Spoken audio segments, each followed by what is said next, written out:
감사합니다. 오늘 하나님 주신 말씀 보겠습니다. 이사야 45장 14절부터 말씀입니다. 14절부터 25절까지 말씀입니다. 이종 목사님 오시고 너무 반가운 나머지 성경책을 안 갖고 이것만 갖고 올라왔어요.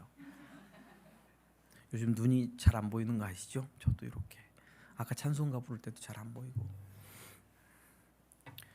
목사님 나도 이제 좀 늙었어요. 14절부터 제가 천천히 봉독해 드리겠습니다. 어떤 내용이 있는지 한번 살펴보십시오.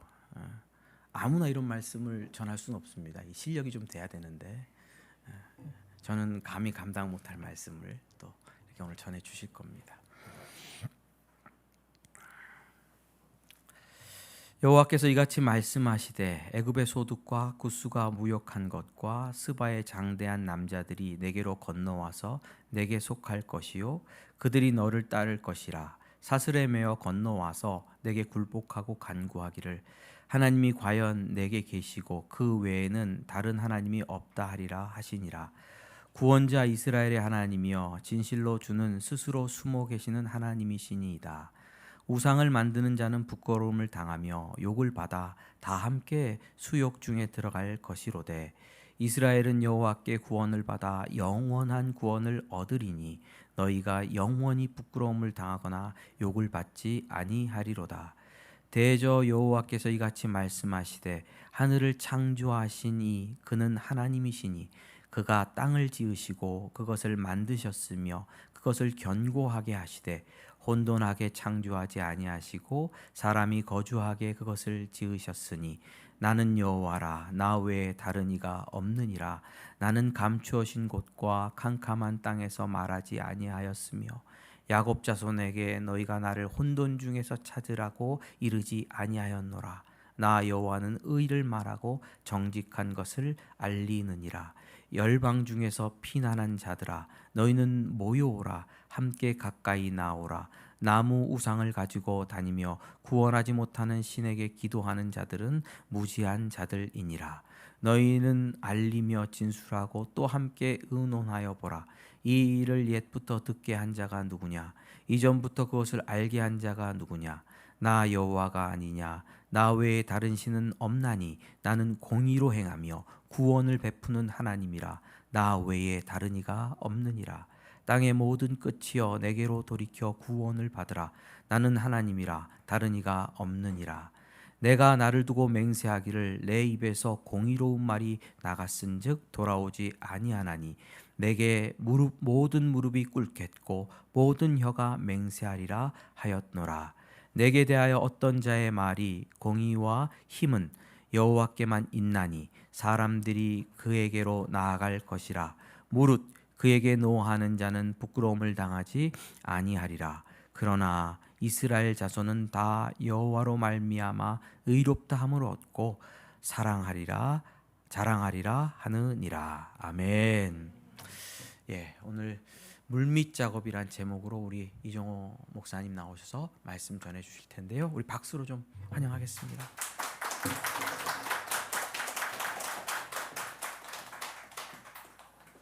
기도하겠습니다. 살아계신 아버지 하나님 은혜를 감사합니다. 우리들에게 직접 말씀하여 주시옵소서. 우리가 듣겠나이다. 하나님 듣고 그저 흘리는 것이 아니라 듣고 마음에 새기게 하여 주옵소서. 예수님의 이름으로 감사하며 기도하여 싸움나이다. 아멘. 오늘 본문이 그 실력이 있는 사람이나 한다고 그랬는데 얼뜻 들으니까 누구한테서 어려운 얘기를 자꾸 듣다가 그러고 보니까는 나도 거기에 젖어서 어려운 책도 쓱쓱 읽게 되었다 하고 하시는 분 앞에서 제가 그런 얘기를 들으니 이게 보통 민망하지 않습니다. 근데 우리 목사님이 저를 처음 불러주셨던 게 그 대치동 그게 한 7년 8년 전일 거예요. 그때 저도 새끼전도사 막 신대원도 안 들어갔는데 학부생을 불러가지고 형님 좀 설교 좀 해주세요. 그러고 불렀던 거에서부터 제가 엄청 목사님이 부르면 네 그러고 가고 그런 게 벌써 한 30년 가까이 됩니다. 롱타임입니다. 반갑습니다, 여러분. 제가 설교문을 준비하면서 꼭 뭐까지 염두에 두냐면 이 말씀을 듣고 무슨 기도를 하실까를 염두에 두어요. 다시 말하면 거꾸로 말하면 무슨 기도를 하게 하실까? 하나님이 무슨 기도를 시키실까를 염두에 두고 하나님의 말씀을 듣고 난 다음에 그렇게까지 나갈 수 있으면 좋은데 그렇게까지 염두에 두고서 노력을 하는데 오늘은 참 이상해요. 오늘은 준비한 걸 싹 다 바꾸고 싶은 생각이 들어요. 왜냐하면 여러분들 보니까 너무 얼굴이 평안해요. 제가 준비한 말씀은 힘들고 고통스럽고 눈물 나고 슬프고 그런 분들을 위해서 준비하려고 했었던 말씀이었는데 와서 보니까 이건 뭐 제가 딴 데다가 관역을 잘못 맞춘 화살처럼 딴 데다가 준비한 것 같아서 이거 참 이게 보통 이 걱정이 아닙니다. 그러나 하나님께서 하라고 하셨으니 하겠습니다.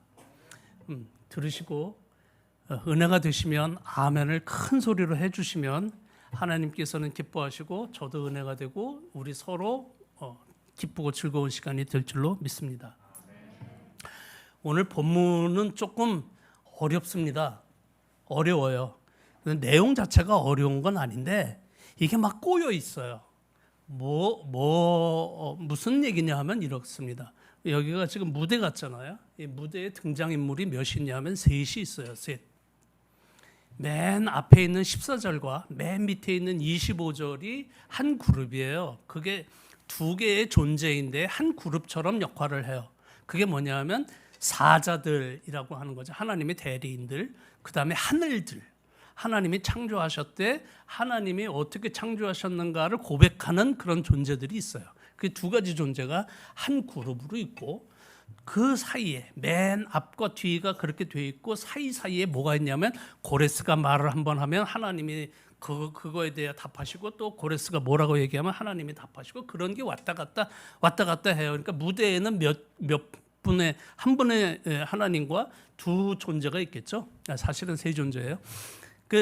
그렇게 셋이서 역할에 따라서 시간에 따라서 들락날락하면서 자기 고백을 하는 그런 겁니다. 처음에는 뭐라고 하냐면 사자들과 하늘은 하나님께서 너에게 이렇게 하실 거고 하셨고 그 다음에 지금도 하고 계시다 하는 얘기인데 그게 뭐냐면 모든 주변에 있는 나라들이 너한테 끌려와서 네 앞에 무릎을 꿇고 너에게 살려달라고 말을 하고 그럴 때 만약에 니네 입에서 하나님만이 정말 참 하나님이라고 하면 하나님이 너희들을 살려줄 것이고 왜?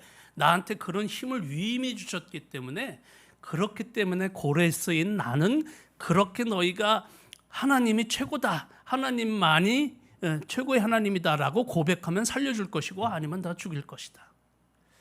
이제 그런 이야기를 하게 되는 거죠. 조금 이게 여기까지가 벌써 거칠어졌어요. 죽이고 살리고가 막 나왔으니까. 근데 제 얘기가 아니고 하나님 얘기니까 뭐 어쩔 수가 없네요. 근데 이제 그렇게 이야기를 하고 나서 뭐라고 이제 사자들은 그렇게 얘기했고 하늘은 뭐라고 얘기했냐면 오직 하나님에게만 의가 있다. 하나님 외에는 다른 신이 없다. 그렇게 고백하는 게 맨 앞과 맨 끝이에요. 그러고 나서 이제 고레스가 뭐냐면 하나님이 자기를 그렇게 만들어 주셨으니까 야, 다 나와. 나한테 굴복하면 내가 너를 살려줄 수는 있어. 거기 구원이라고 써 있는데 그 구원은 하나님이 일으키시는 구원하고는 다릅니다. 목숨은 부지하게 해줄게. 그게 구원이에요. 그리고 나서는 이제 하나님이 뭐라고 받으시냐면 야, 내가 이런 얘기를 지금 얘기한 게 아니고 아주 오래전서부터 얘기했다. 이 시대가 어느 시대냐면요. 바벨론으로 이스라엘이 포로로 다 끌려가서 거기서 포로 생활을 70년 아직 남아있지만 그걸 하고 있는 중이에요. 그러니까 끌려오기 전서부터 하나님이 오래전서부터 내가 이 얘기를 계속해 왔지 않았니? 의로운 하나님이 너희와 함께 하시면 너희가 구원을 받고 그렇지 않으면 너희가 멸망을 당할 거라는 거는 내가 지금 여기서 말했으니까 니네 못 들었지가 아니고 오래전, 아주 오래전서부터 얘기했으니 너희는 변명의 근거가 없어. 그런 얘기를 하는 거예요. 몰랐지? 아니야. 너 옛날부터 내가 다 했어. 그런 얘기거든요. 그럼 이제 고레스는 또 뭐라 그러냐면, 야, 그 하나님 들었지? 그 하나님은 세상에 한 분밖에 없는 분이야. 다른 분은 없어. 그러니까 이제 또 하나님은 내게 오면 다 살려줄 건데 고레스에게 가도 목숨은 부지하지만 내 백성 이스라엘은 고레스도 손 못 댄다. 그거를 말씀하시는 거예요. 그게 하나님이 맨 마지막 근처에 가면 그런 얘기를 하십니다.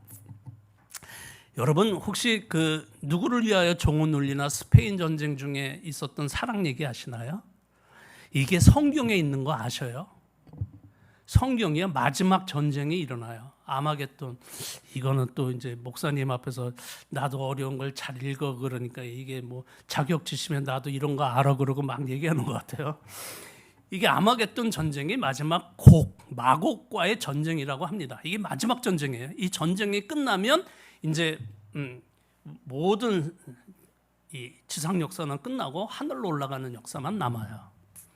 그때 뭐 하는 줄 아세요? 어린 양이요 신부된 이스라엘, 다시 말하면 교회 공동체와 결혼을 해버려요. 전쟁 중에. 왜 그런지 아세요? 왜 그런지 아세요? 전쟁 중에 마지막에 이스라엘을 신부 삼아서 내 호적에 올리는 거예요. 하나님이 자기 호적에 올려요, 우리를. 이해가 되시나요? 다른 건 다 손대도 괜찮아. 내가 너한테 넘겨줬으니까. 그러나 이스라엘은 손대지 마. 그게 고레스에게 주신 하나님의 지엄하신 명령인데요. 깜짝 놀랐어요. 이스라엘이요. 아니 고레스가요. 그 전 왕을 무너뜨리고 이제 자기가 새로운 왕국을 세우는데 그게 이제 페르시아라고 하기도 하고 우리 성경에서는 바사라고 얘기합니다. 그 이제 나라를 세울 때 그럴 때 왕궁에서 잔치가 일어나면 그게 뭐냐 하면 꼭 그 이스라엘 성전에서 하나님께 드렸던 은쟁반, 금그릇 이것들을 가지고 나와서 거기서 그 귀족들이 술 파티 무슨 파티를 하고 그렇게 지내던 중에 거기서 발견된 성경을 발견해서 두루마리를 발견했어요. 두루마리를 발견해서 읽다 보니까 몇십 년 후에 기록되기를 몇백 년 전인데 몇십 년 후에 고레스에겐 이런 일이 일어날 것이다 라고 하는 장면을 마치 읽어버려요. 그러니까 고레스가 깜짝 놀라는 거예요. 하나님이 나를 위해서 이렇게 하시는데 이스라엘이 끌려왔으나 내 손으로 다시 예루살렘에 보내서 성전도 건축하게 하고 이스라엘에 다시 하나님의 백성으로 회복되게 만들 것을 고레스에게 하나님이 명령하셨고 그렇게 사용하실 거라는 것을 읽어요. 예언서인데 읽어요. 성경이에요. 그걸 읽어요. 그러니까 고레스가 깜짝 놀라. 내가 죽을 위해 이 사람도 참 기구한 운명을 살았어요. 할아버지가 꿈을 꿨는데 자기 딸이 이상한 행동을 했어요. 그래서 지방으로 저 변들에다가 쫓아버렸어요. 근데 쫓아보내는데 이 딸이 그래도 여전히 거기서 생활을 하고 좀 얌전하면 좋은데 자기 꿈에 계속 나타나서 자기를 괴롭혀요. 그래서 그 친정 아버지가 자기 딸을 그 지방에 있는 귀족 왕에게 시집을 보냅니다. 그리고 애를 낳아요. 그런데 할아버지가 그 손자가 왕이 되면 안 될 것 같으니까 죽여버리라고 신하를 보내요. 근데 죽이기 전에 어떤 귀족의 집에서 애가 하나 죽었는데 그 애랑 바꿔치기를 해요. 그래서 이 애는 손주는 살아요. 손주가 살았는데요. 나중에 동네에서 이제 애들 크다 보니까 싸움이 일어났네. 그런데 얘는 평민인 줄 알았는데 귀족의 애를 두드려 팼어요. 그러니까 귀족의 애가 왕한테 고발을 한 거예요. 어떤 놈이 우리 아이를 때려 팼는데 이거 뭐 어떻게 할까요? 처분만 내려주시면 나도 얘를 그냥 죽이라고 팰 것 같습니다. 그러고 왕한테 고발을 했더니 왕이 조사를 하는 과정에 그 애를 그럼 올려보내라 그러고 딱 보니까 그놈이나 나놈이나 똑같이 생겼거든. 그러니까는 할아버지가 알았어요. 얘가 내 자손이구나. 그래서 죽이지 않고 그냥 보내버려요. 보내버리고 그 다음에 걔를 죽이려고 갖은 수를 써요. 그런데 살았겠어요? 죽었겠어요? 살았겠죠. 그래야 하나님이 예언하신 게 이루어질 거니까. 살았어요. 그리고 나서 결국은 할아버지가 무너지고 자기가 그 할아버지 밑에 두 번째 아버지 왕, 그 다음에 자기가 왕 되는데 이게 지금은 이란 지방이거든요. 이란에 있는 그 페르시아라고 하는 제국을 세워요. 세계 역사상 처음으로 정복 국가가 시작되는 거예요. 그게 시작되고 이제 그 페르시아에서 이렇게 로마로 해서 이렇게 그 큰 세계 대제국들이 건설되는 그런 막 처음 시작을 이 고레스가 합니다. 고레스가 시작을 하는데 하나님이 뭐라고 맡겨주시냐면 너는 이스라엘 백성들은 손대지 말고 너 그거 성전 기구를 술 담아서 먹다 보니까 마음에 두려움이 생겼지. 나밖에는 그런 하나님이 없는 줄 알고 너 두려워하라. 그리고 내가 너에게 임무를 줄 테니 이스라엘 백성들을 그대로 보내서 성전을 짓게 하고 하나님에게 나에게 거기서 예배를 하게 하고 그리고 이스라엘 백성들이 하나님 안에서 잘 살 수 있도록 너네가 모든 지원을 다 해줘라. 그래서 실제로 다니엘서 보면요, 다니엘서 그다음에 예레미야, 에스겔 이런 데 보면 실제로 고레스가 이스라엘 백성에게 전폭적인 지원을 해줍니다. 제 얘기가 아니고요. 성경 그 뒷부분, 그 선지서 그 뒷부분을 보면 다 나와 있는 걸 제가 요약해서 말씀드린 거예요. 고레스는 그렇게 어려웠었던 경험을 많이 했습니다. 근데 눈 뜨고 보니까요, 어느 날 갑자기 느닷없이 자기가 뭐가 돼 있어요? 그걸 우리는 뭐라 그러죠? 제목이 없어져 버렸네. 물밑 작업. 하나님이 물밑 작업하셨다. 그런 얘기를 하는 겁니다. 어느 때 저게 일어날까요? 물밑 작업이. 내가 잘 나갈 때. 내가 잘 나갈 때 하나님이 물밑 작업 하실까요? 내가 잘 나가면 그냥 잘 나가니까 놔둬도 별 상관이 없어요. 그러니까 잘 나갈 때는 하나님이 그냥 놔두고 간섭 없이 그냥 살게 해요. 하나님의 간섭이 일어나고 하나님이 우리의 삶을 역전시키고 하나님이 물 밑에서 뭔가 역사를 하시는 것 같다는 느낌이 있는 나는 이미 하나님 보시기에 불쌍한 사람이에요. 가난한 사람입니다. 가난한 사람이라는 건 우리가 전통적으로 알기는 경제적으로만 가난하다 이렇게 얘기를 하는데 아닙니다. 성경은 그렇게 얘기하지 않습니다. 성경에서 말하는 것은 남의 집 노예 같은 사람들, 다시 말하면 자기의 주장을 펼 수 없는 사람, 펴면 죽거든요. 그러니까는 압박감이 심한 사람들, 그래 영적으로 눌린 사람이라고 그래요. 그걸 예수님이 자기가 이제 그 성전에서 첫 번째 가나안으로 들어오셔서 성전에서 읽으셨던 그 성경 본문에 그런 것이 있어요. 눌린 자에게 자유를, 그런 게 있거든요. 포로된 자에게도 자유를, 앞을 못 보는 자에게는 다시 보게 됨을, 이런 것들을 쭉 선포하면서 예수님이 뭐라고 말씀하시냐면 그 은혜의 해를 나는 선포하러 왔다. 이걸 저는 예수님이 세상에 있는 나라보다 하나님 나라를 이 땅에다가 막 세우시면서 존재할 왕으로서의 취임사다 이렇게 얘기를 하는데요. 저는 그 취임사에 예수님이 그런 말씀을 하셔요. 눌린 자에게 내가 복음을 증거하러 왔다. 그러니까 이 눌린 자라는 것도 가난한 자예요. 성경에는요. 조금 어려운 얘기를 하자면 히브리어로 이렇게 짧게 이렇게 쓰는 게 있고 길게 쓰는 게 있어요. 근데요, 이게 음이 조금 다를 뿐이지 같은 글자예요. 그러니까 성경을 복사하던 사람들이 여러 세계 읽히기 위해서 이렇게 찍어야 할 걸 어느 때는 피곤해서 길게 썼고, 길게 써야 될 걸 어느 때는 피곤해서 짧게 썼다는 거예요. 구약 학자들이 보니까 그걸 다 똑같다고 보는 거예요. 그걸 캐리케이티브 내가 오늘 목사님 심각하게 내가 이게 막 신경 쓰는 것 같은데 제가 우리 목사님 따라가려면 반도 안 돼요. 그 캐릭티브 독보이라고 그러는데 이렇게 길게 쓰고 짧게 쓰는 거에 따라서 다른 뜻인 줄 알았는데 성경에 보니까 다 똑같더라는 거예요.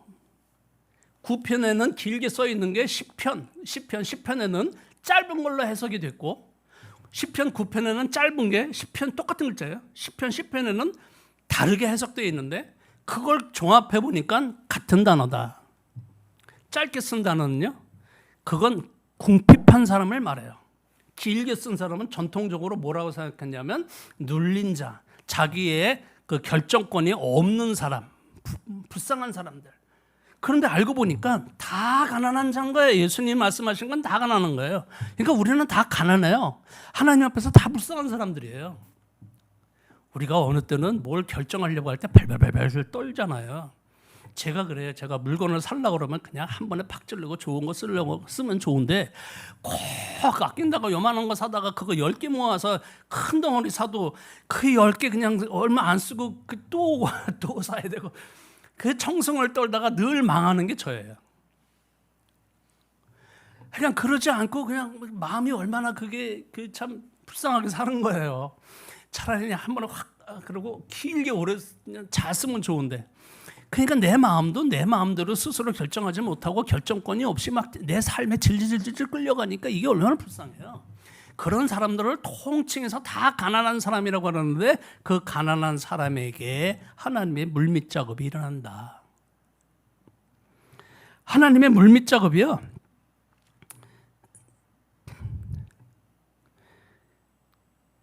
그 연약하고 가난하고 불쌍하고 고통스럽고 눈물이 나는 그런 사람들에게 있다. 그런 말씀을 드렸어요. 양양에서 혹시 서울 오는 고속도로를 타보신 분들 있으시겠죠?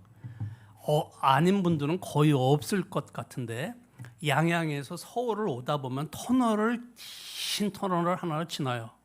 몇 킬로일까요? 제가 쉬어봤어요. 쉬어본 게 아니고 거기 있는 걸 일일이 1km, 2km 지나갈 적마다 다 쉬어봤어요. 몇 킬로인지.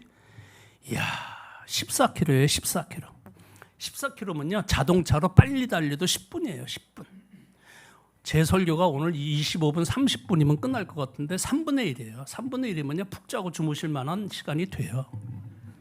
얼마나 길어요.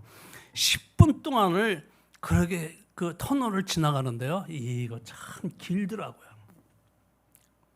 그런데 터널은 지나가면 나오지.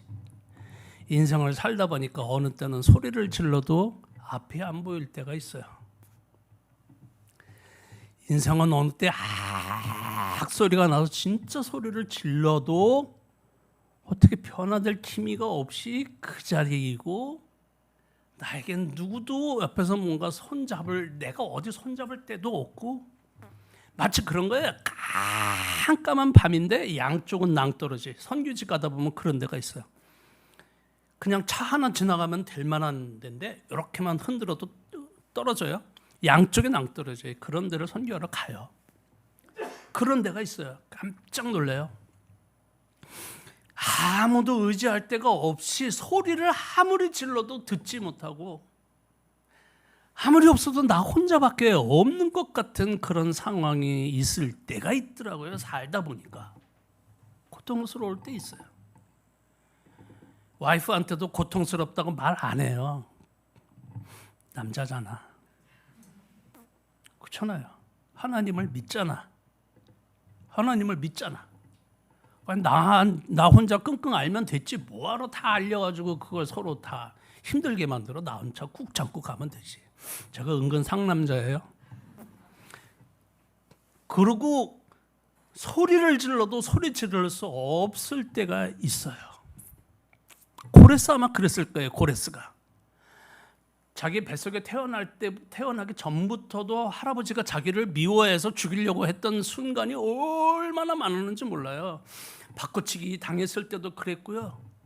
내가 누구를 그 이제 골목 대장 놀이를 하다가 자기가 이제 그 대장이 됐어요. 역할을 대장으로 하기로 한 거예요. 그래 귀족 아들을 시켰는데 얘가 말을 안 들었어요. 그래서 얘를 두드려 팼어요. 그것뿐이 없는 거예요. 그런데 왕한테 끌려가고 재판을 받는데 앞에 가면 죽지 뭐. 그게 살겠어요. 없는 죄 뒤집어 씌우면 죽는 건데. 그런데 그러고 그 고레스가 그러고 살았을 때 그 마음이 어떻겠어요? 할아버지의 신하들이 자기를 죽이려고 자기의 정적들로 쫙 둘러싸여 있는데 그걸 어떻게 헤쳐나갔겠어요? 젊은 고레스가. 그때 하나님이 뭔가 하셨다. 그래서 고레스는 고백하기를 뭐냐면 과연 하나님은 스스로 숨어 계셨다. 여기 숨어 계셨다는 게 무슨 뜻이냐면요. 하나님이 쓱 비켜서 가지고 안 보였다. 쓱 비켜 쓴 게 나는 쟤랑 관심이 없어. 나는 모른 척 할 거야. 그게 아니라 지금은 내가 개입할 때가 아니니 좀 지켜보자. 지금은 내가 쟤한테 뭘 얘기해도 설명을 해도 알아듣지 못하니까 내가 조금 이따 천천히 설명해 주자. 그럴 때 숨어 있는 거예요. 숨어 있었지만 고레스는 몰라요. 하나님이 숨어 계셨는지 어쩐지 모르잖아요. 내 인생에 큰 무엇인가 있어서 나만 고통당하는 줄 알았더니 아니더라고요. 우리 목사님 통해서 말씀을 들었는지 몰라도 제가 얼마 전에 몇 개월 전에 큰 수술을 했어요. 폐이식을 했는데요. 폐이식을 하고 중환자실에서 이제 회복되면 올라와야 돼요. 중환자실에서 회복되고 올라와야 되는데 내 그 두 팔 두 다리를 다 이게 철사로 이렇게 묶었어요. 왜냐하면 제 몸에 달려 있는 게 15개 관이 한꺼번에 들어가더라고요. 15개 관. 이해가 되셔요? 이분들은 놀라지도 않으시네. 15개 관이 들어가는데요. 여기 뭐 아주 간단하게 여러분들은 잘 모르실 거예요. 여기 PICC라고 해서 이게 뭐냐면요. 여기 보면 컨센트 있죠. 하나 쭉 빼가지고 거기다가 막 여러 개 꼽는 거. 여기다가요. 그 저 링거 같은 거를 달려고 하나를 쭉 빼요. 그리고 그게 움직일까 봐요. 여기서 살을 바늘로 떠가지고요. 거기다가 실로 다 묶어놔요. 움직이지 않게. 그러니 그게 쉽겠어요. 움직일 적마다 따끔따끔한데. 근데 거기다 대고 주로 한 5개씩 양쪽에 10개 정도 이상을 달아놔요. 그걸 2개 달았어요. 거기다가 급하면 수액을 막 꼽는 거예요. 뭐 그렇게 꼽아놓고 팔다리는 그거 무의식결에 잡아 뽑을까 봐 그걸 못하도록 딱 묶어놨어요. 팔다리가. 저는 조금 성격이 그래가지고 이렇게 묶어놓으면 반발을 해요. 왜 그런지 나도 모르겠어. 이걸 풀느라고 간호원들하고 그냥 눈치 내기다름 하고 이거 싫다고 막 소리도 질러보고 진짜 소리 지른 거 아니에요? 그냥 막 못 살겠더라고요. 그런데요. 하루를 견뎌도 안 되고 이틀을 견뎌도 안 되고 3일이면 풀어주겠지 안 되고 4일 안 되고 일주일도 안 되고 열흘도 안 되고 보름이 넘어가는데 죽겠더라고요. 나중엔 어떻게 했을까요? 할 게 없어요. 할 게. 기도도 안 나와요. 아무것도 할 게 없어요. 요즘 자영업 하시는 분들 코로나 때문에 얼마나 힘들으셨어요. 뭘 해도 마이너스고 뭘 해도 손해인데 정부에서는 기다리라 그러고 참으라 그러고 대출을 해줄 테니까 이자는 싸게 해주겠고 원금 상환은 얼마이니 견디라고 그래도 한 달에 빌리는 이자로 몇백만 원씩 들어가는데 까먹는 거는 또 몇백만 원이니 합해서 이게 들어가도 이게 회복될 길이 없는 거예요. 아무리 노력해도 될 게 아니야. 없어. 안 돼. 힘들어. 그러니 이 사람들이 얼마나 소리 지르고 살았겠어요. 고레스도 그렇게 소리를 지르고 살았어요. 그런데 눈 뜨고 보니까 하나님이 어느새 자기를 그렇게 주변 변방에서 가장 큰 왕으로 만들어주시고 제 말을 듣지 않으면 니네들은 다 죽어. 쟤는 그래도 제 말을 따라가면 너는 살 수 있어. 그렇게까지 하나님이 막 이렇게 쏟아부은 그런 위치로 고레스를 높여주셨다. 어느 순간 눈 떠보니까 그렇게 되었다. 그런 하나님이요. 우리가 왜 그렇게 됐겠어요? 왜? 오래전서부터 내가 이런 얘기를 하지 않았니? 니네 준비하라고 그런 얘기를 하지 않았니? 근데 그런 얘기를 들었어요? 안 들었어요? 그냥 무시하고 지나갔잖아요. 그 책임을 너가 져라 그러면 하나님 지금 살려주시면 안 되나요? 지금이라도 살려달라 그러면 또 하나님은 불쌍히 여기시니까 그럴 수도 있는데 그래? 하나님이 뭐 나를 그럴 수가 있어? 그러나 말거나 한번 해보자. 그러면 진짜 끝장 가는 거예요. 그게 부끄러움이에요. 자기가 안 되는 줄 알면서도 맞부딪혀가지고 한번 힘자랑 해보자고 치킨런 해서 꽝 부닥쳐서 하나님이랑 싸우면 이길 사람 있어요? 없어요. 그런데도 하나님이 그렇게 말씀하신 게 내 마음속에는 잘 들리지 않아. 하나님이 말씀하신 거 그거 그렇게 그닥 인상 살아보는데 그거보다 더 어려운 일이 많았었거든. 하나님이 말씀을 그냥 무시해버리기도 해요. 대수롭지 않게 여기고요. 그것이 그렇게 옳은지 그른지에 대한 판단도 없이 뻔뻔스럽게 살아가는 걸 계속 반복하고 있다는 거예요. 그러다가 굴욕에 처해요. 그러다가 진짜 부끄러움에 처해요. 그러다 진짜 저 앞에 막 지옥문이 열리는 걸 보는 것 같아도 저기 가기 전에 내가 이렇게 바뀌겠지 내 삶이. 고집 부리고 사는 거예요. 그렇게 고집 부리고 살고 때로는 감각이 없이 살고 그게 진짜 내가 이렇게 가는 게 진짜로 죽음의 길로 가는 건지 삶의 길로 가는 건지 그냥 감각도 없이 가면 뭐 어떻게 되겠지. 감각도 없이 그렇게 살아가는 거예요. 그 결과가 여러분 무엇이겠습니까? 성경에 신약 성경에는 슬피 울며 이를 갈미 있으리라. 슬피 울 때는 이미 끝났어요. 제일 슬퍼하는 사람들이 어디에 많은지 아세요?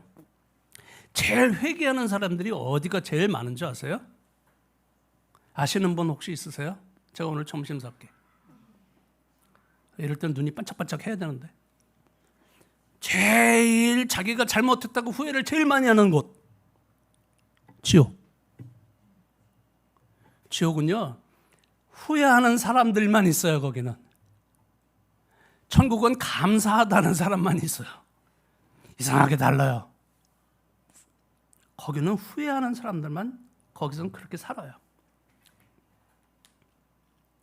이런 물밑 작업을 역전이라고 봅시다. 어느 날 갑자기 이런 과거에서부터 현재 내가 이런 과거로 바꾸었다. 역전되었다. 하나님은요 어떤 하나님이시기에 그렇게 역전이 가능할까요?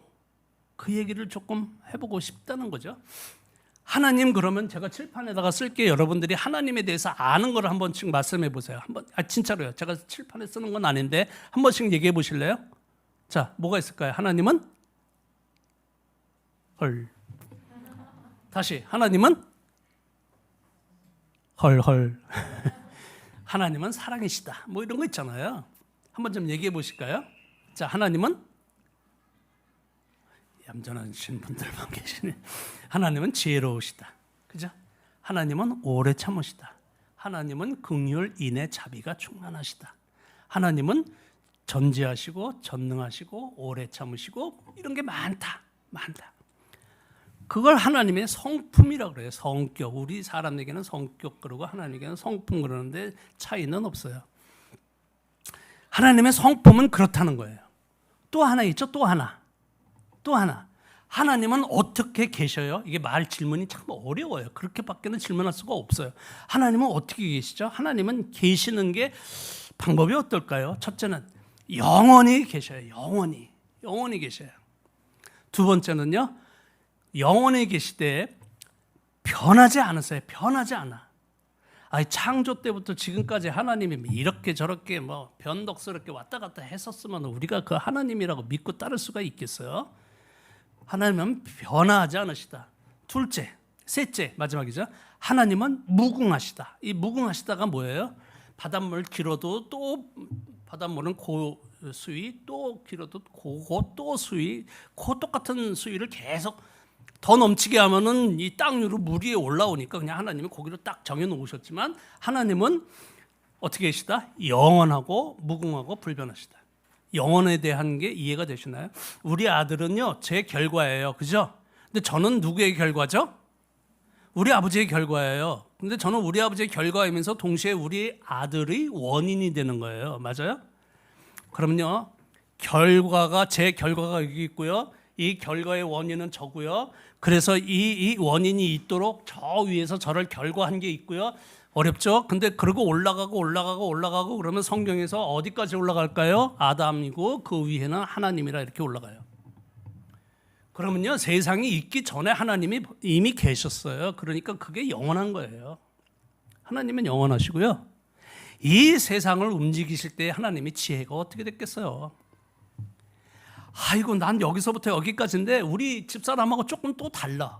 등이 긁어야 당뇨가 있으면 노인네들이 등을 긁는 위치가 조금 다 또 달라요. 사람들은 딱 고기만 긁으면 가려운 거 없어지는 줄 알았더니 저 사람이 시원한 거하고 내가 시원한 거하고 달라요.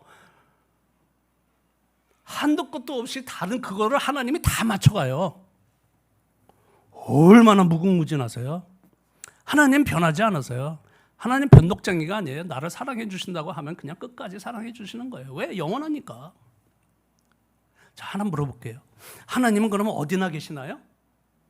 어디나 계시나요? 맞아요? 틀려요? 맞죠? 하나님이 여기도 계시나요?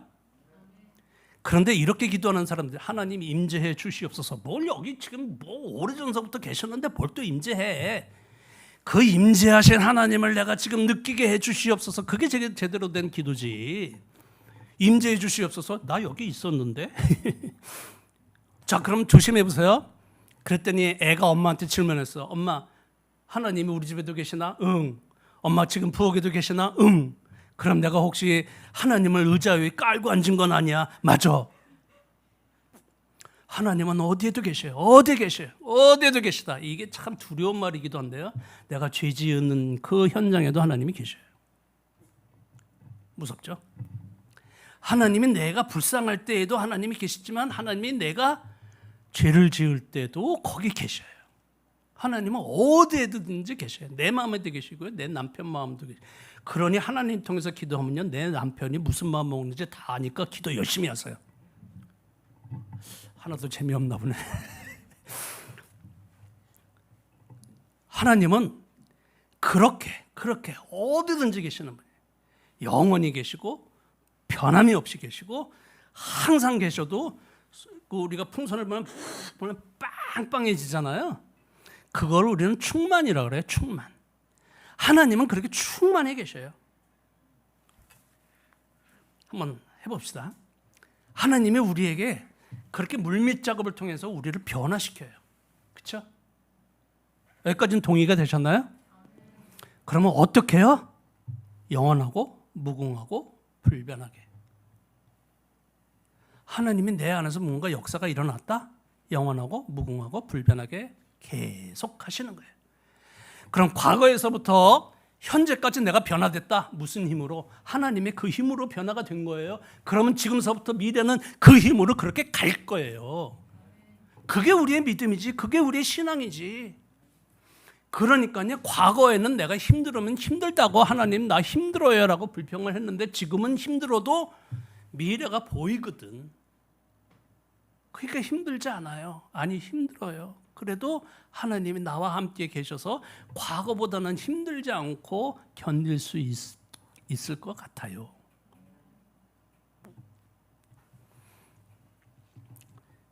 제가요, 원래는 수술할 그런 자격이 안 됐어요. 수술하려면 응급도라고 했는데요. 2, 1, 2, 1, 0 그렇게 줄어야 0으로 내려가야 수술이 가능해요. 그런데 제가 2였어요. 2? 얼마 안 되네. 2단계만 올라가면 그게 아니고요. 거기서부터 거기까지는 수많은 사람들이 대기하는데 그거를 다 제껴야 제가 0에 가서 제일 먼저 앞순위가 되면 수술을 받을 수 있는 권리가 생기는 거예요. 그런데요, 제가 있었던 그 병원에는 병실에 그 한 동인데 한 층이 그 수술을 위한 층이에요. 여기는 내과, 이게 잘 정착되고 어떻게 관리하는 쪽 팀이 있고, 하나는 수술하는 쪽 팀이 있어서 병동 큰 층을 반으로 나눠서 그렇게 썼는데 거기에 꽉 찼어요. 거기에 꽉 차고요. 중환자실에 내려갈 때에도 대기가요. 이건 수술합시다 그렇게 결정되고도 자리가 없어서 3개월 기다렸니, 1년을 기다렸느니, 3년을 기다렸는데 아직 자리가 없어서 나 3년 동안 병원비 내느라고 죽는 줄 알고 있는데 앞으로 3년이 더 걸릴지도 몰라. 그런 분들이 그냥 꽉 차 있어요. 저는 2등급인데 순서를 바랄 것도 없고 그냥 어떻게 해요? 그냥 있는 거예요. 그냥 있어요. 그래서 이제 그런데 이인데 갑자기 일로 됐대요. 이분들은 참 놀라지도 않아. 어떻게 갑자기 일로 됐을까요? 제가 지금 뭐 설명하는 걸까요? 물밑 작업 설명하는 거예요. 1 됐대요. 1. 그런데요. 의사가 나는 검사를 해서 과학적인 자료로 보면 2가 맞는데 이 사람은 곧 수술을 해야 할 만큼 중한 그 상태로 가고 있으니 1로 올려놓는다. 1로 올려놔야 급하면 중환자실로 내려간다. 그래서 1로 됐어요. 그래서 보험공단에다가 1로 저를 보고해 놓고 그리고 와서 대기하고 있는 상태에 한번 수술을 받으면 어떻겠나 하고 저한테 권유를 했어요. 근데 기도하는 중에 하나님, 그리고 이제 그런 권유가 있는지 한 5개월, 6개월이 지나가고 난 다음에 제가 기도하는데 아무래도 3월 중순쯤 이렇게 하면은 앞뒤로 제가 이제 생각하고 있던 시간하고 맞는 것 같아서 그래 뭐 3월 10일쯤 입원하면 좋겠다. 그리고 이제 마음을 먹었는데 어찌하다 보니까 3월 16일 날 입원하게 됐어요. 입원하고 딱 들어갔는데 입원 그때 들어간 것도 1일이라고 해줬던 그 의사 선생님이 자리를 만들어 놓을 테니까 와서 대기하고 있으라. 그렇게 된 거예요. 근데 와서 딱 들어오니까 이제 그 다른 과 선생님이 폐 이식하고 난 다음에 관리하는 선생님이 오시더니 CT 찍어보고 괜찮으면 나가래요. 헐, 나 안 된다. 내가 지금 기도 부탁한 사람들이 얼마고 나를 위해서 기도해 준다는 교회가 얼만데 내가 몇백 명 다 숙이면서 아이고 살아왔네요. 수술은 못했어요. 나 그런 말을 못할 테니까 나 여기서 못 나간다. 땡깡이죠, 땡깡. 그럴 수가 있나요? 의사도 뭐 다 그 순서에 따라서 하는 건데. 근데 그렇게 해서 했어요. 그리고 나서 그 주는 지나고 그 다음 주 월요일 날 CT를 찍었더니 괜찮은 것 같았어요, 느낌에. 근데 하여간 3분 선생님이 서로 협의하에 얘는 입원시키는 게 좋겠다 하고 결론을 냈어요. 화요일 날 오전 회진 때 입원하시라는 허락이 났습니다. 그런 거예요. 그러면 이제 저 앞에 기다리는 사람들이 무지하게 많으니까 기도하면서 하나님 2달을 기다려야 돼요. 1년을 기다려야 돼요. 얼마나 기다려야 돼요. 3개월은 못 넘기겠어요. 이거 병원비가 장난이 아니고 우리 집사람도 고생 많이 하니까 내가 3개월은 버틸게요. 3개월 안에 수술하게 해주세요. 그런데요. 그날 저녁 때 회진 돌면서 자리가 났으니 내려가세요. 그러는 거예요. 어디로요? 중환자실로 내려가라는 거예요. 그러면 무슨 뜻이죠? 수술을 받겠다는 거예요. 수술을 해주겠다는 거예요. 헐, 이분 좀 놀라시지도 않으시네. 제가 내려갔어요.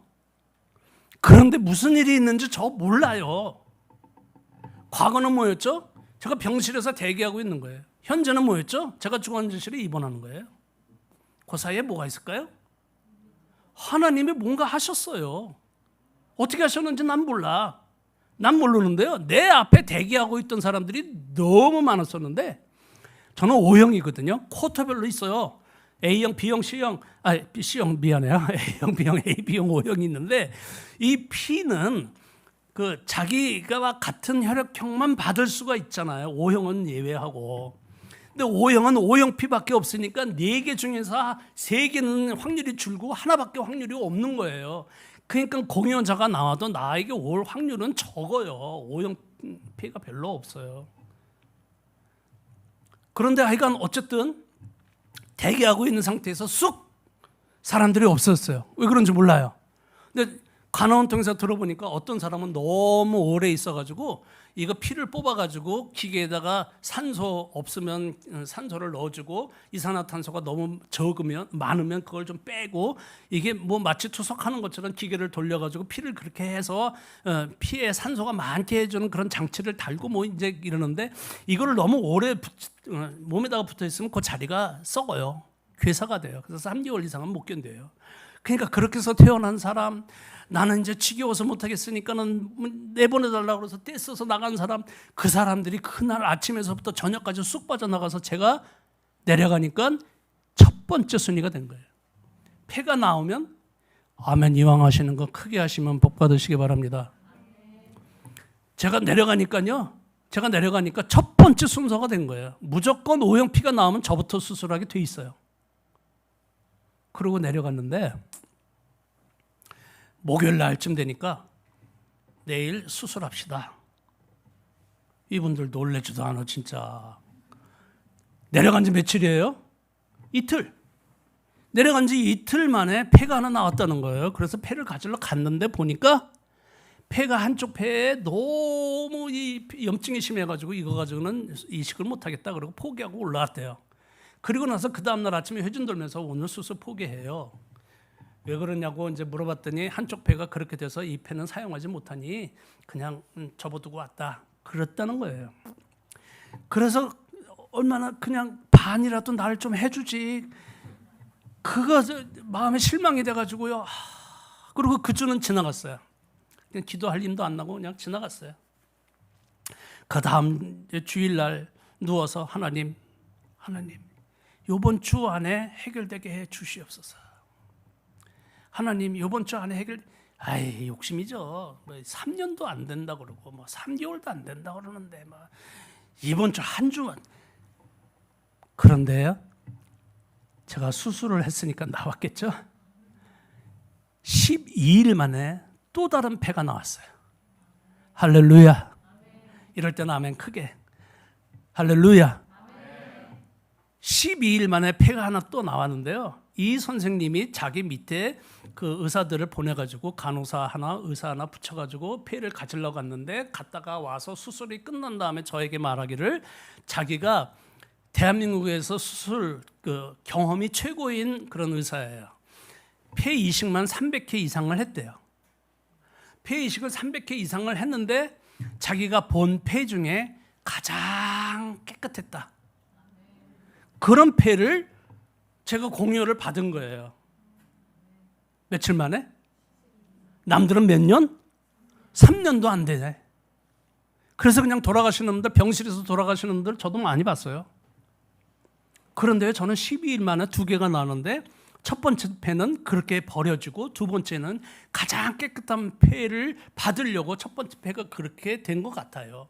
근데 그 폐는 쓸 수 있는 폐가 아니고 쓸 수 없는 폐라니 제가 그냥 그나마 그래도 다행이라고 생각을 해요.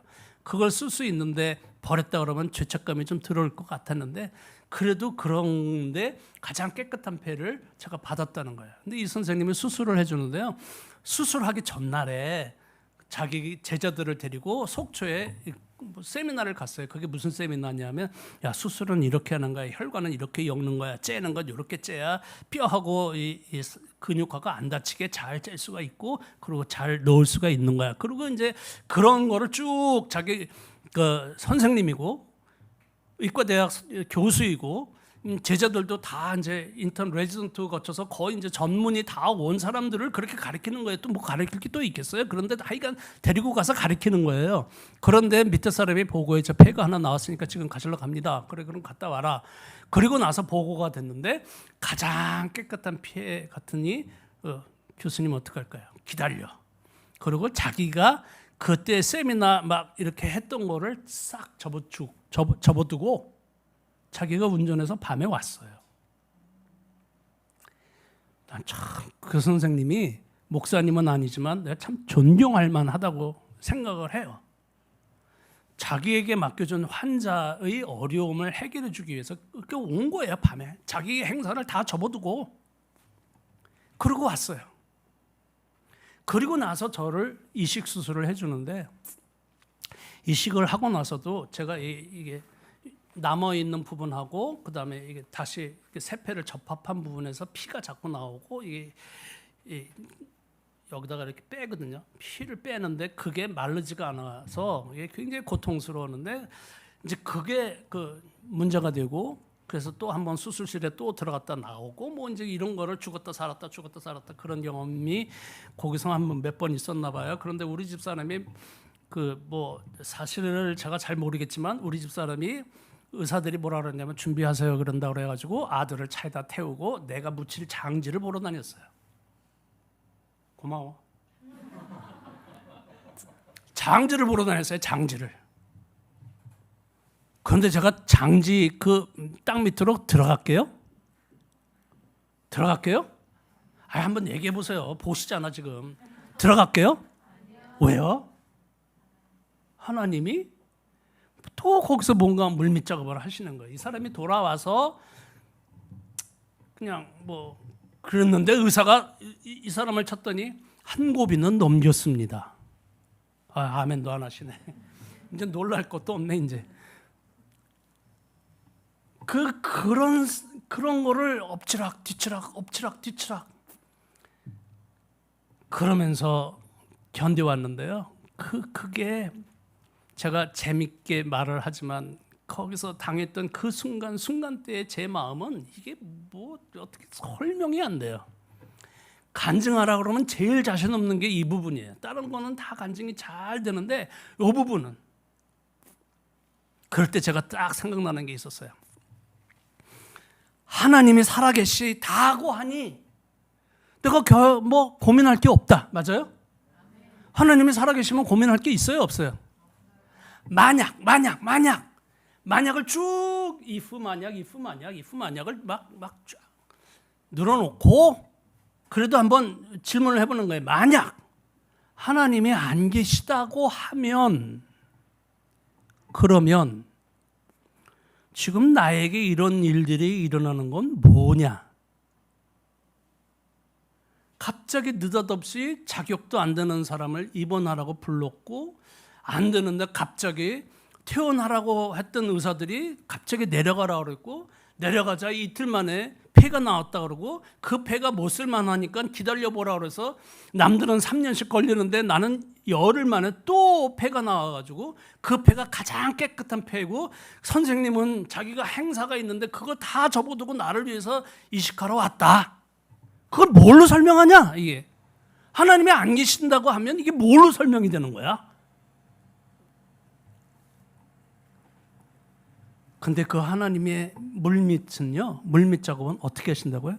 한 번 시작하면 영원히, 한 번 시작하면 변함이 없이, 한 번 시작하면 영원하고 무궁하고 불변하듯이 무궁하게 역사하시는 거예요.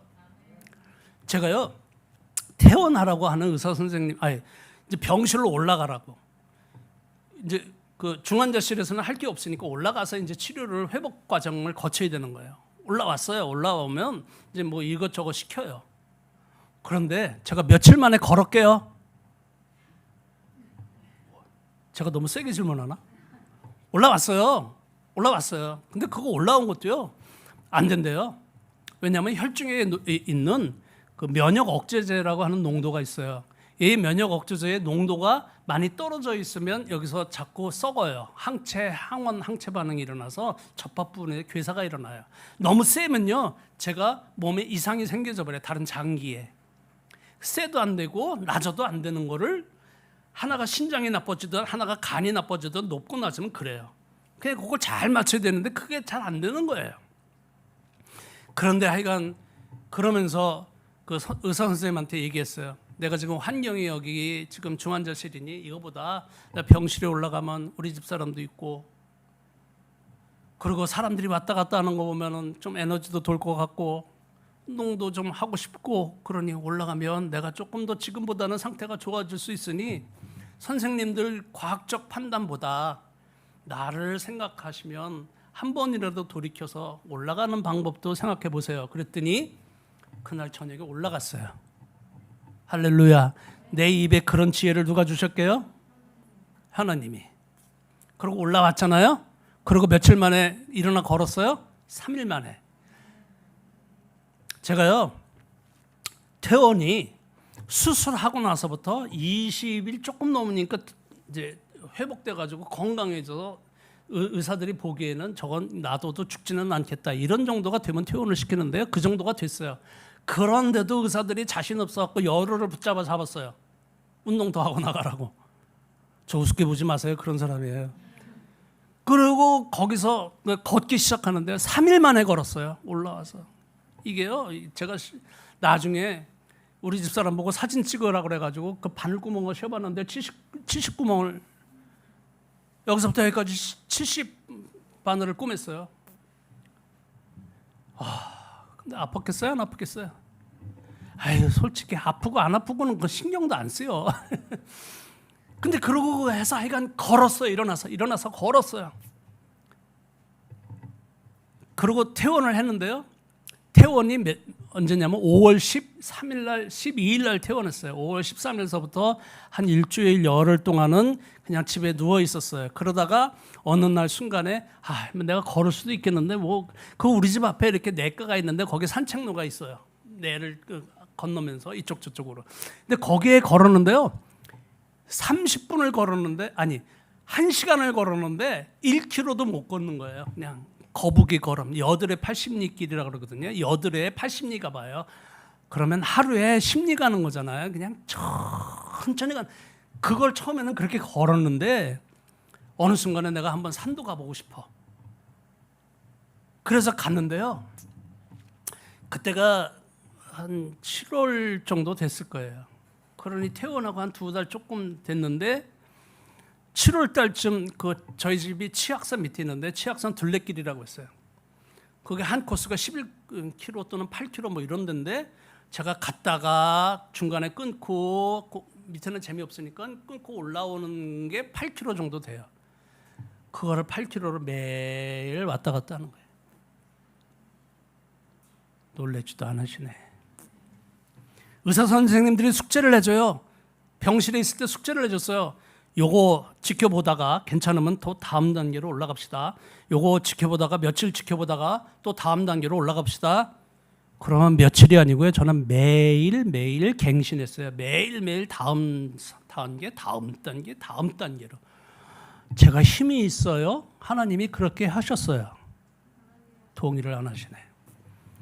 하나님이 그렇게 하셨다고 물밑에 내 다리에다가 힘 주시고요. 걷게 하시고 일으켜 세우시고 자신감이 마음속에 걸을 수도 있겠는데 하는 마음을 주시고 밥을 이게 중환자들은요. 냄새가 나서 밥을 못 먹어요. 임신 환자들처럼 밥을 못 먹어요.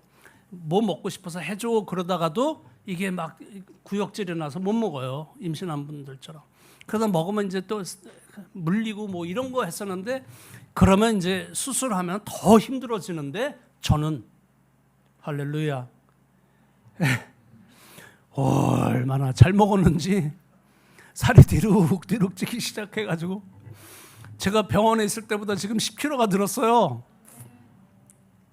하나님이 그렇게 시작하시면 어떻게 하신다고? 계속해서 어떻게?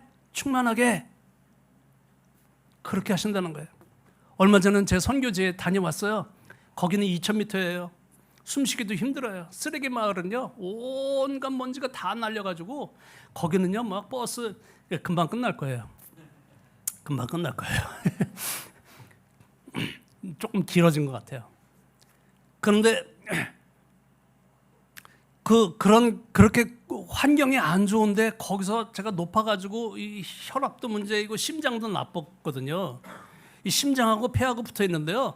폐가 나쁘면 이게 막 말라갔잖아요. 수세미 같은 데다 거기다가 피를 강제로 집어넣으니까는 이 심장이 이게 스트레스를 엄청 받아요. 그래서 이게 갑자기 정지해 버리기도 해요. 그래가지고 이 심장에 굉장히 걱정이 되고 2000m 정도의 사역지를 갔는데 아무렇지도 않은 거예요. 선교 편지를 써서 나 죽겠네 이래야지 뭔가 좀 선교사님 기도할게요 이런 거라도 있는데 쓸 게 없어. 하나님은 영원하고 무궁하고 불변하게 자기의 사역을 하신다. 그 하나님의 성품이 그렇게 되었으니 우리가 어려울 때 하나님 나를 불쌍히 여겨 주시옵소서. 다윗의 자손 예수여 나를 불쌍히 여겨 주옵소서. 다윗의 자손 말 길게 할 거 없어요. 뭐 기도 길게 할 게 없어. 무릎을 다 꿇고 다윗의 자손 예수여 나를 불쌍히 여겨 주시옵소서. 그러면 눈물이 뚝 떨어져요. 내가 나를 위해서 기도하는데도 눈물이 뚝 떨어져. 그럼 하나님이 벌써 기억하시는 거예요. 기억하셔. 다윗의 자손 예수여 나를 불쌍히 여겨 주시옵소서. 왜? 하나님은 성품이 그렇게 됐거든. 내 성격은 우리 아버지가 우리 어머니가 만들었지만 하나님 성격은 누가 만들어요? 본인이 그렇게 정했지. 그럼 생각해 보세요. 하나님의 사랑과 긍휼과 자비와 온유와 오래 참으심, 이게 다 뭐하라고 정하신 거예요? 불쌍한 사람들을 위한 거예요. 부자들을 위한 거예요. 부자들은 그냥 가만 놔둬도 잘 사니까 놔두지. 누구를 위한 거예요? 가난한 자를 위해서 하나님이 자기 성품도 그렇게 결정해 버리신 거예요. 이렇게 무지하게 은혜가 되는 거예요. 그럴 때 그 하나님을 향해서 나를 불쌍히 여겨 주시옵소서. 다윗의 자손 예수여 나를 불쌍히 여겨 주시옵소서. 내가 뭘 해주기를 원하느냐? 내가 보기를 원하나이다. 그거 하시면 돼요. 그거 하시면 나를 불쌍히 여겨 주시옵소서. 아유, 저 원수 덩어리 하라는 공부하는 거 게임만 하네. 저 원수 덩어리 좋은 여자 데려오라 그랬더니 진짜 그냥 나하고는 딱 안 맞는 그냥 며느리감이라고 인사하러 데리고 왔는데 징그러워 죽겠네. 저 왼수 덩어리 꼭 하는 짓이 집이 닮아갖고 배기 싫어 죽겠네. 아들도 그러게 막 싫다고 내면은 그때 하나님 나를 불쌍히 여겨 주시옵소서. 하나님 나를 불쌍히 여겨 주시옵소서. 하나님 나를 불쌍히 여겨 주시옵소서. 공부는 해야 되는데 머리는 안 들어가고 죽겠어요. 하나님 나를 불쌍히 여겨 주시옵소서. 그러면 찍기라도 잘할 줄로 믿습니다. 실제로 저는 영어 문제 6개 그렇게 찍어서 다 맞았어요. 여러분, 하나님의 물밑 작업은 언제요? 힘들고 고통스러울 때. 내가 어떻다고 생각하세요? 남들에게 얘기하지 못했지만 나는 고통스럽다 하고 느끼시는 분들은 다윗의 자손 예수여 나를 불쌍히 여겨 주시옵소서. 그러면 하나님의 물밑 작업이 지금도 계속되고 그 힘으로 미래를 바라볼 수 있는 능력도 생기게 하신다. 기도하겠습니다.